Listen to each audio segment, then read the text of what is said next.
All right, shalom, shalom, boys. Here, I'm out here, spending some time with the flock. Got to do a trip tomorrow, but just wanted to make sure that everything was okay with them. I'm currently doing pasture rotation. What I do is I let them out in the center area so that they can poop on the grass and mow the grass. So I don't have an issue. I don't have to, necessarily mow the lawn as much because they're out here feeding, and that's another reason why I created the Hugel culture raised beds, because they can't get into it, and at the same time have them go ahead and mow the grass, and they do a damn good job of it. So that's one of the two reasons why I built such high raised beds. The second was, it's easy to cultivate the soil and easy to access. So, one person can tend to the entire garden in that fashion. And I have probably about 20 raised beds, and they're large. You're talking about 3 by 10s.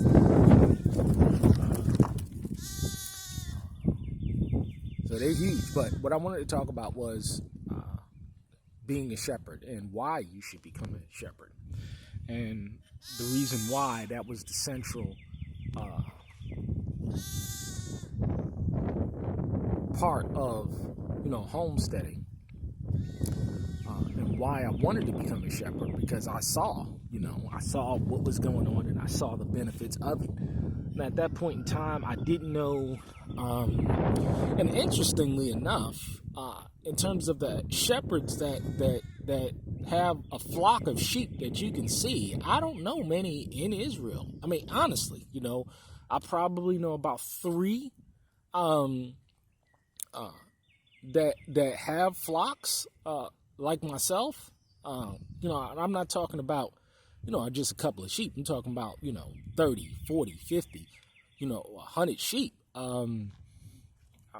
There's not many of us. I mean, I can't name a dozen, honestly. And I look because I look to get the information and insight on how to tend to the flock. But the scriptures talk about, a shepherd, Israelite shepherds. And he said, every shepherd was an abomination onto the Egyptians. And why do you think that was? Because these were people that knew how to take care of and provide for their families. And when you have someone that is like that, you can enslave them. You cannot put them in bondage. They understand what freedom is. So this is why they were an abomination, and especially if you're trying to keep somebody in slavery. So, I looked at the biblical aspects of it, as well as the, all of the metaphors when it came to sheep. It drove me. I said, hey, I want to be a shepherd. And so I became one. And, it took time, but, it's just a beautiful thing to see. The flock grow and flourish. And so this is why you should become a shepherd, because, it's a source of good residual income. The gestation period is very short. You're definitely going to need a pasture.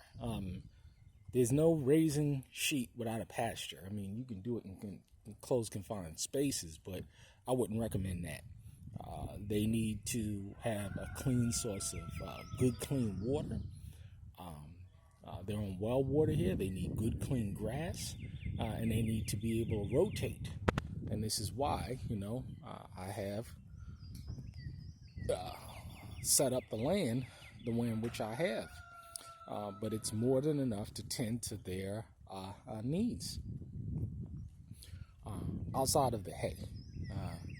But the idea is that, it's enough, you can produce enough income to not only pay your taxes, but, pay the land expenses in addition to putting food on your table, I mean, and there's nothing like some good lamb chops and some rack of lamb and the most expensive meat that you can order in a restaurant that I remember, because I used to go to fancy restaurants. I mean, you're talking about Windows of the World type, joints where, there was no price on the menu. I mean, that's the kind of thing that I enjoyed to do in the city. People were clubbing and this to the third. Now I was going at high price, high class restaurants to experience the experience. That was fun to me, Hey, everybody has their own fun thing. That was fun to me. Going out on dates and stuff that was fun.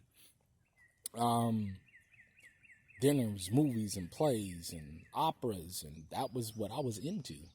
You miss that kind of thing. But, the idea is back to this, is that you can do this thing. You can, the market for it, especially at this time in history, is wonderful for so many reasons. You're going to want to start a flock, get some land, make sure that it's tillable, farm producing property where you can actually look at it and say, I can produce off of this, day one if necessary. But that is the name of the game. Become a shepherd. There's not many of us in Israel that's actually doing this. Actually, that I see. I mean, you could show me. I know of a couple. And they got big names and stuff, but I don't know of any. I don't know many, whether large or small. That's a problem. We need to fix that. Anybody that has any questions or anything, I'll be more than happy to answer them. Drop your information or give me a call or whatever, but definitely we need more shepherds. We need more people that are going to tend to flocks and grow flocks. It's such a good, stable way to produce for your family in so many other ways. There's always going to be a market for good, clean, organic, grass-fed sheep, just like goats and cows and so forth and so on. There's a market for it. You're not going to have a problem with distribution. I don't live too far away from even one of them barn houses, sale houses. I prefer to sell directly to the public. And you can ship these things as well. It's getting a little pricier, but it's worth it, in my opinion. Looking at everything in the entirety of it, everything is going up anyway. So, it is what it is. Shipping, lamb, I can control my costs. I can keep my costs the same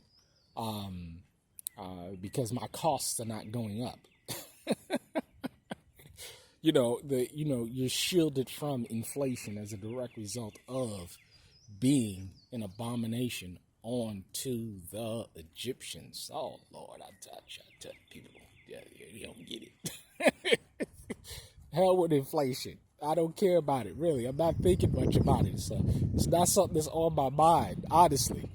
Really, I mean, become a shepherd. Secure your flock. Trust in Yah, but, just do, what he said, do and live a lifestyle that he suggests and that he demands of you, being set apart. And producing for yourself. And the best way you can do that, in my humble opinion, is to follow the book, become a shepherd.